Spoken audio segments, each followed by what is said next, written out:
Déjà sur ce plateau, Monsieur Djibril Boussou, bonjour.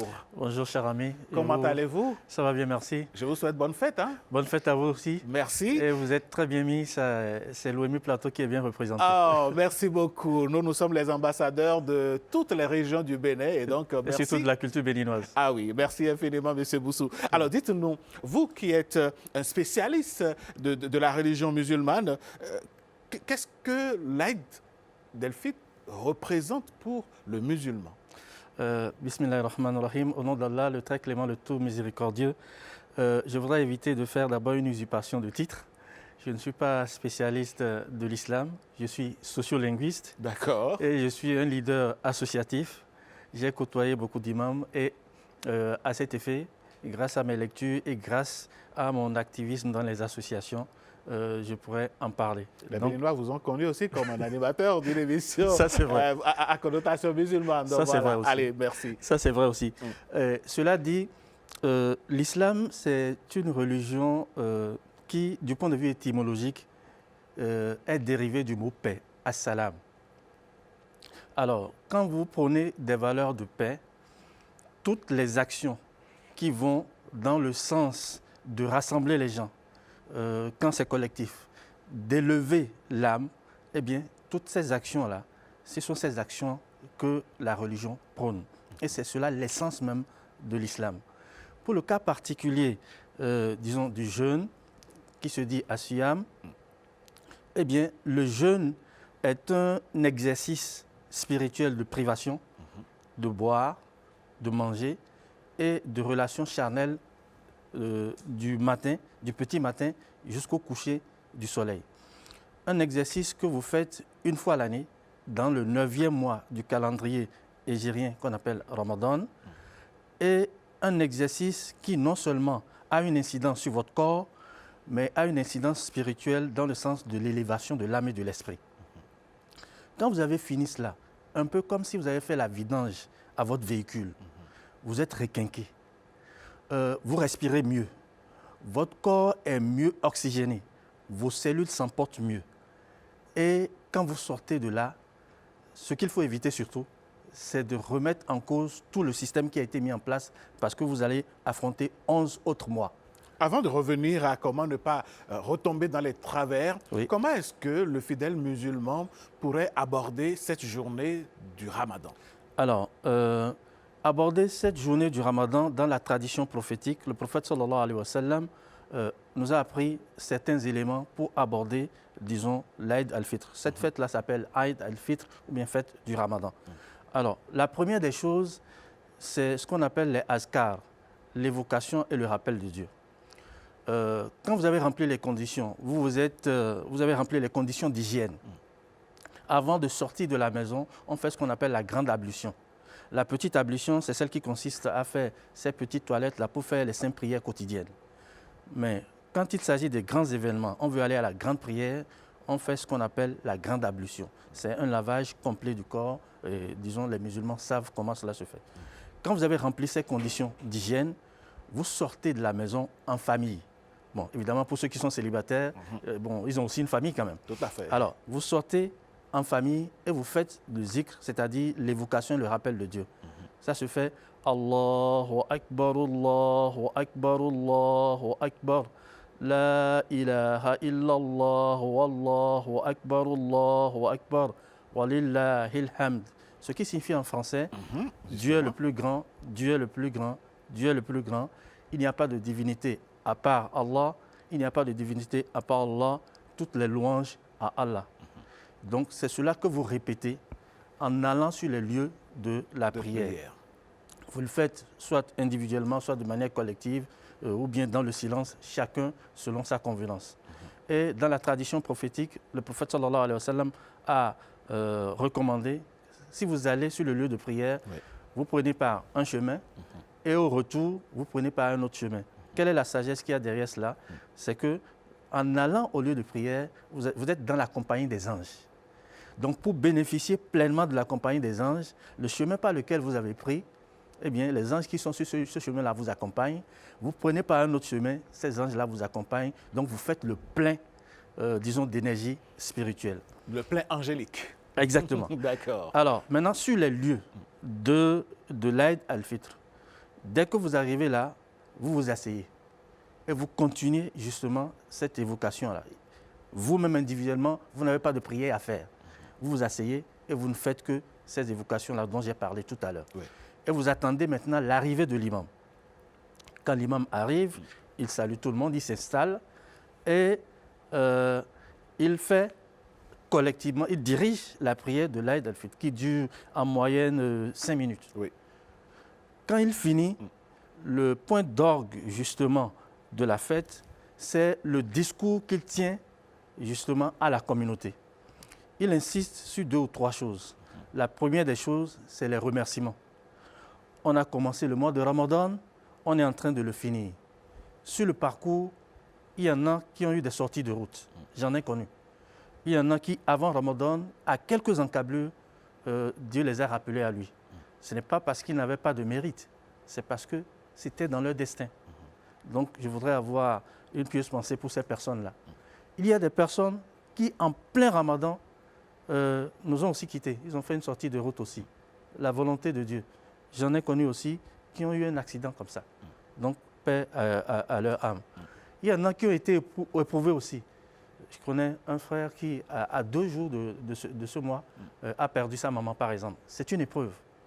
Alors, des gens ont connu des épreuves. Vous n'en avez peut-être pas commis, pas parce que vous êtes le plus fort, mais parce que Dieu en a décidé ainsi.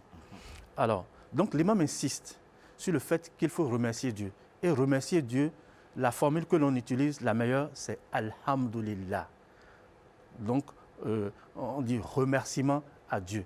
Donc, l'imam, le premier point sur lequel il insiste dans son sermon, on appelle ça khutbah, c'est remerciement à Dieu. Parce que ce n'est pas par notre mérite que nous sommes là. C'est par la grâce de Dieu. C'est par la grâce de Dieu.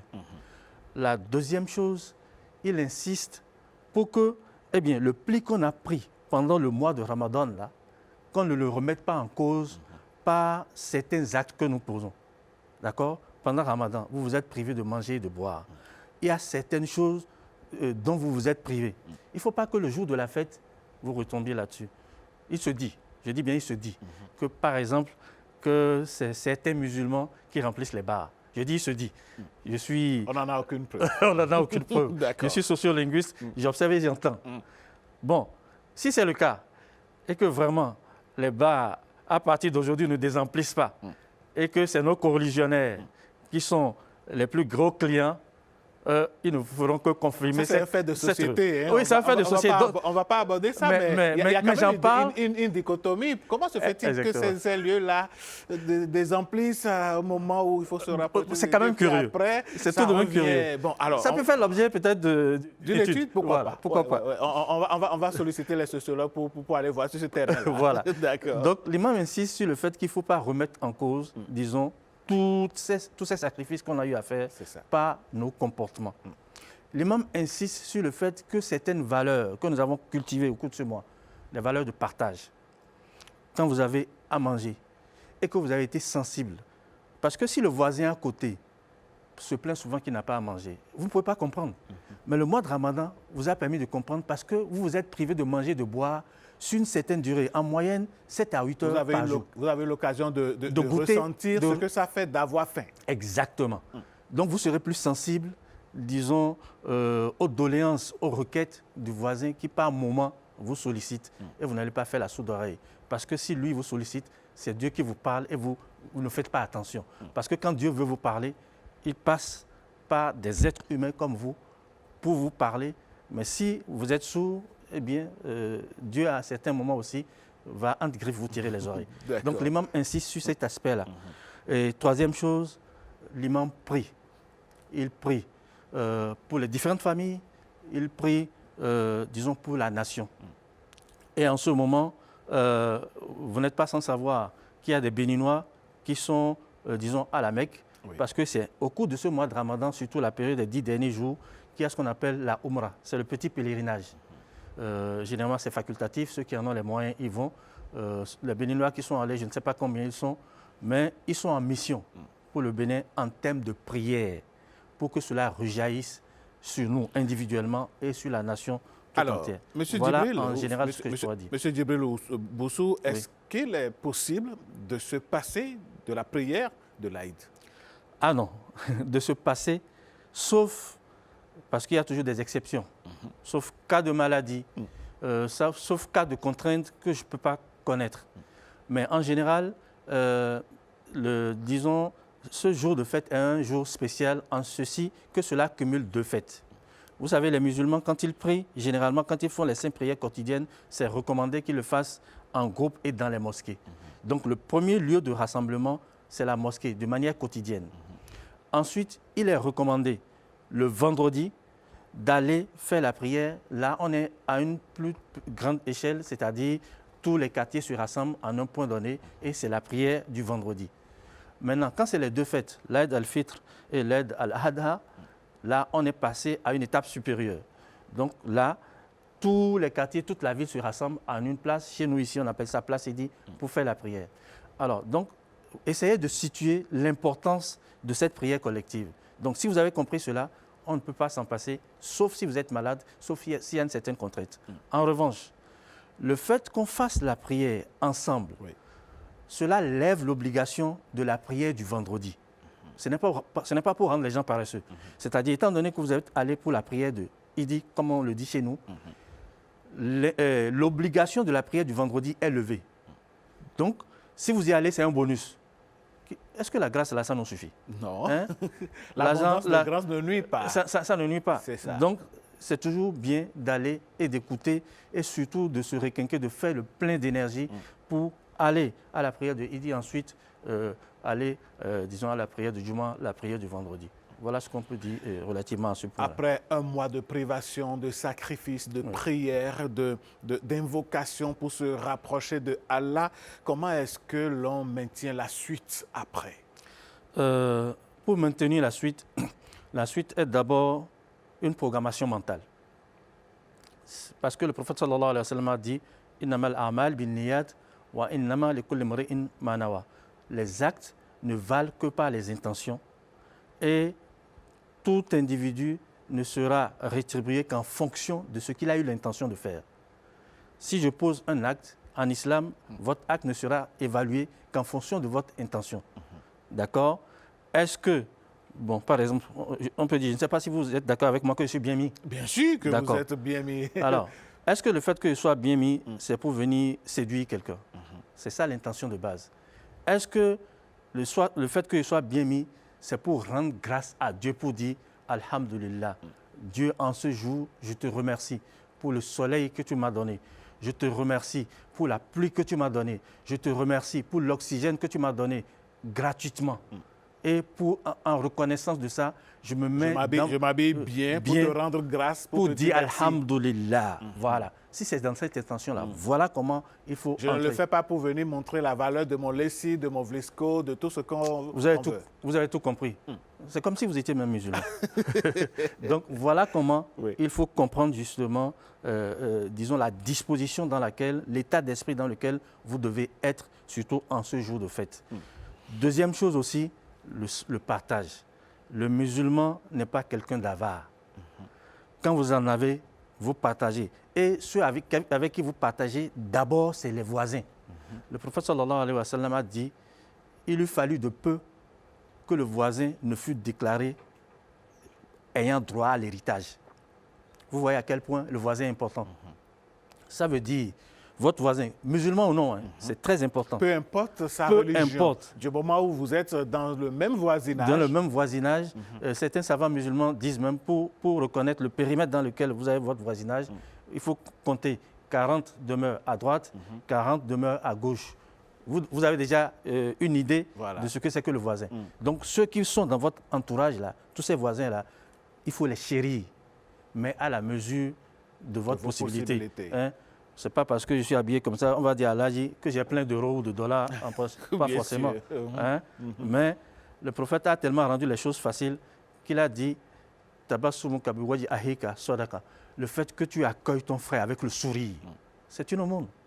Donc c'est une grâce. Je vois mon voisin, même si j'ai des problèmes, je ne présente pas une mine comme si c'est lui qui m'a fait quelque chose. Non, je lui souris. Voilà, c'est une sadaqa. Donc je n'ai pas d'argent, mais je lui ai offert le sourire. C'est ça. Voilà. Donc c'est comme ça qu'il faut se comporter ce jour de fête qui est un jour de grâce. Alors, et j'aime beaucoup, oui. j'allais terminer Oui. par ce point-là, j'aime beaucoup la formule sénégalaise pour souhaiter bonne fête. Comment ils font? Ils disent Balmar, pardonne-moi. Ils se disent ça. Même à quelqu'un que tu ne connais pas, tu dis Balmar, pardonne-moi. Ça veut dire quoi? C'est si profond qu'on ne sait jamais. Peut-être que par omission ou action, je t'ai blessé sans le savoir. C'est dans ton cœur, tu ne l'as pas dit, mais ça te fait mal. Donc j'en profite à cette occasion de fête pour te dire pardonne-moi. Donc c'est la formule là. Je trouve que c'est une très très belle formule. Je suis un peu sénégalais de cœur aussi. Eh oui, Monsieur Boussou, c'est vrai, éviter de retomber dans les travers, dans les mauvaises habitudes. La vie de tous les jours nous met la pression. Mais comment faire alors pour ne pas perdre l'idée et garder à l'idée justement qu'il faut toujours rester en connexion avec Allah après le mois de Ramadan, après la fête de Ramadan, et rester en bonne connexion avec ses voisins pour ne pas retomber dans les mauvaises pratiques. Est-ce qu'il y a une formule? Oui, très belle question.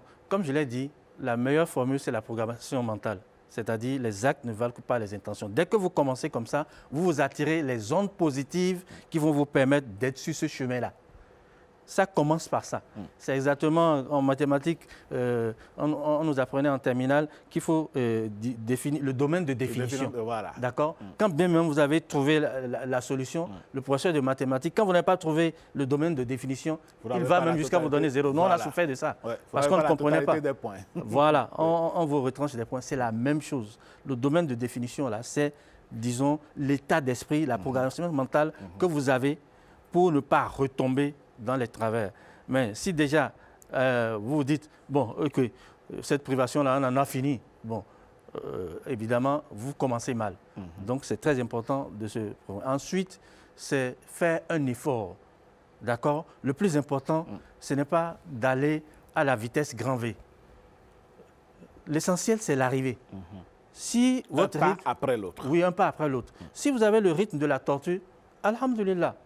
Si vous avez le rythme du lièvre, alhamdulillah. Et si vous avez la force du guépard? Ah ben allez-y. Allez-y. Bel exemple pour rendre hommage à nos guépards. Ouais. Donc, chacun selon son rythme. Ce n'est pas parce que j'ai le plus grand turban que forcément je suis le plus pieux.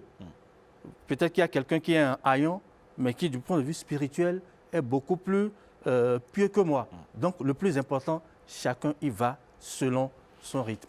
Monsieur Djibril Boussou, je crois que nous avons fait le tour. On va souhaiter une fois encore bonne fête à tous nos parents, nos amis, nos connaissances musulmans. Que Dieu accueille leurs prières et que le pays demeure dans la paix. Si vous avez un mot de fin, que oui, je voudrais insister sur, disons, certains autres aspects qui sont peut-être des aspects qui viennent se greffer à tout ça. En dehors du côté spirituel, il y a aussi le côté des relations humaines. Il faut profiter de ces moments-là pour rendre visite aux malades. Profiter de ces moments-là, les parents qu'on n'a pas vus depuis un moment. Hein. Vous savez, la communication nous a été rendue facile maintenant, même si c'est un coup de fil, il faut le faire. Si vous étiez en rancune avec un parent, appelez-le. Vraiment, même si ce n'est pas vous qui êtes en faute, appelez-le, je te demande pardon. Donc, il faut s'attirer les ondes positives. Ensuite, la régularité à la mosquée. Pendant Ramadan, les mosquées étaient bondées de monde, ça débordait même. Donc, ne laissez pas la mosquée orpheline, disons, après Ramadan. C'est important de le dire. Et à l'international, beaucoup plus de paix.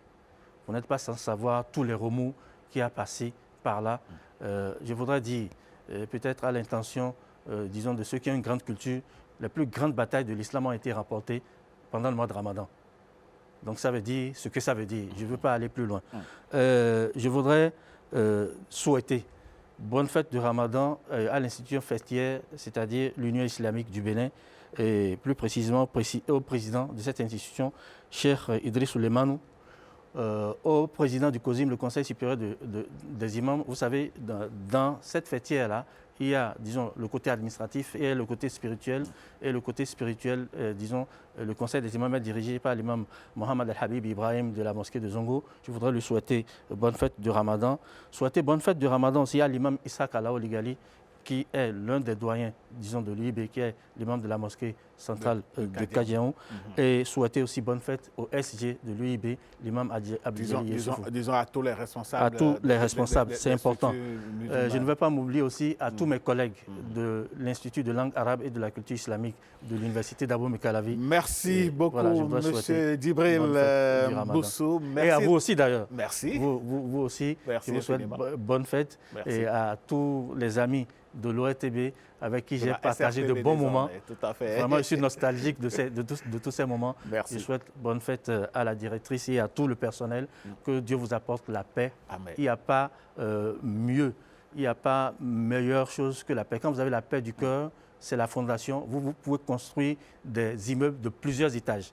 Donc, je vous souhaite la paix et la paix. Merci beaucoup. On en a besoin et si en plus de la paix, on peut avoir un peu plus de pain aussi, ça pourrait faire la bonne. Ce n'est pas de refus.